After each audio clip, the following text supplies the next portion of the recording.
We talked about it all week. We knew we were in for a fight. Styles make fights. They're assembled like we're assembled, and so we knew it was going to be an entertaining game. They're playing great defense.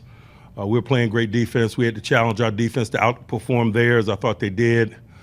We got a commitment to the run game. Obviously, they came in with the league's leading rusher and the #1 offense, and our offense had to outrush theirs, and we did. And that's why the game unfolded the way that it did. And so I'm just appreciative of the efforts of the guys. It was a fight, though, man. These guys are obviously well coached and a talented group. It didn't happen instantly. We had to stay in it. But that's life, and definitely life in the NFL. I just like our general demeanor throughout. It wasn't fluid the whole way. But I didn't feel any blink or anybody running away from the challenge. I just felt guys leaning in on the challenge, and obviously we're going to have to reproduce that as we move forward. It's good to be 3-0 as we sit here. Obviously, we sustained some injuries and so forth prior to the game and in game, but that's ball in life as well. We spend less time worrying about the unfortunates that got hurt and like to spend our time focusing on those that get an opportunity to elevate and contribute. Sucks for Alex Highsmith, excited for Herbert, for example, and none of us are surprised with the quality of work that he gave us, and a lot of others. Corey Trice had a hamstring. Alex Highsmith had a groin. Jalen Warren wasn't able to finish there late in the second half. I pulled him from the game. It just didn't look like he was running smoothly. We'll evaluate him. Van Jefferson was able to go back in the latter portions of the game. He got poked in the eye.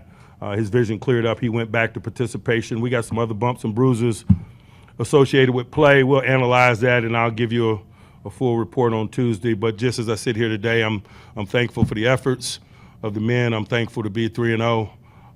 It's good to be in good contests like this, man. Good on good, 5-star matchups, if you will, and come out on the other side. There's growth in it, and we better learn the lessons and keep stepping because we got challenges that await us.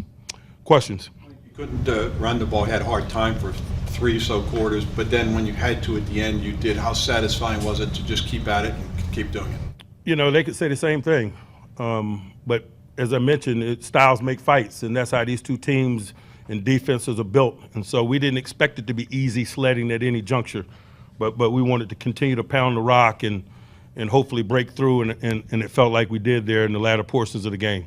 What was the catalyst for the way the defense played in the second half? They just wanted to be the best defense on the field. They respond to those things and take those challenges very personally, and they played like it. Also, with the rejuvenated running game, did it encourage you and the defense that they spend less time on the field, thereby helping them kind of get through some situations? I don't know that our defense worries about that. They got no control over when or how they take the field. They got all the control on how they get off the field. That's the life we live. I think it was reflected when we turned that ball over, right? When that ball got tipped up in the air and intercepted, you saw the spirit in which our defense took the field. So we're not looking for comfort. We're not looking to hide on the sideline. We'll get ourselves off the field. One turnover on the tip ball, as you mentioned, but overall, how has he adjusted to playing the style that complements the way you play? I'm sorry, who are you referring to? Fields had the one turnover on the tip ball, but overall, how has he adjusted to the style? He's doing an awesome job doing what we're asking him to do, playing to win, and so that's appreciated. Mike, you only addressed 4 receivers. Can you speak of the contributions of that group, especially from Austin? Yeah. Patterson is dual purpose as well, and so he played some wide out and running back today, and that gives us flexibility. It's the same thing that Leal gives us. Leal's capable of playing outside linebacker and D-line. We value position flexibility. It allows us to make decisions to strengthen other areas. We went with 4 wide outs. We carried an extra D lineman today because we knew we were in for a run game fight. I'm appreciative of their efforts, but I'm not surprised by it. Guys like Scotty Miller are always ready to answer the call. They might not have the big names or resumes, but they've made plays consistently throughout team development, and the guys in the locker room depend on them and expect them to deliver. You said it wasn't a surprise that Nick kind of stepped up today. How much growth has he shown through training camp and through the first couple games of the regular season? This guy wants to be great, but he's looking at the recipe every day of his life too. He just does, man. He's sharp enough to follow guys at his position that are doing it at a high level, who've been doing it longer than him, and I think that positions him more than anything to produce what it is you're looking at.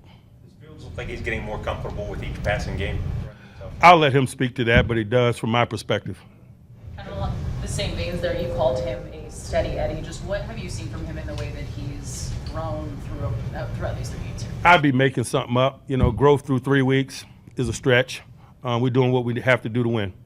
Coach, your thoughts, you spoke about the fight and even with your defense and your thoughts on just how they responded to Dobbins and Edwards and co. We better respond that way. You know, there's a nakedness in this business at this level. There's nowhere to hide. When you got a challenge like that walking in your venue, you better fight. We're the #1 rusher and rushing team coming into our building. And so let's be real clear. They got to fight. They don't have a choice. Anyone else? How do you think Broderick Jones responded to getting back in to replace Detroit? As I mentioned at the early portions of the week, I expected him to respond positively and appropriately, and he did.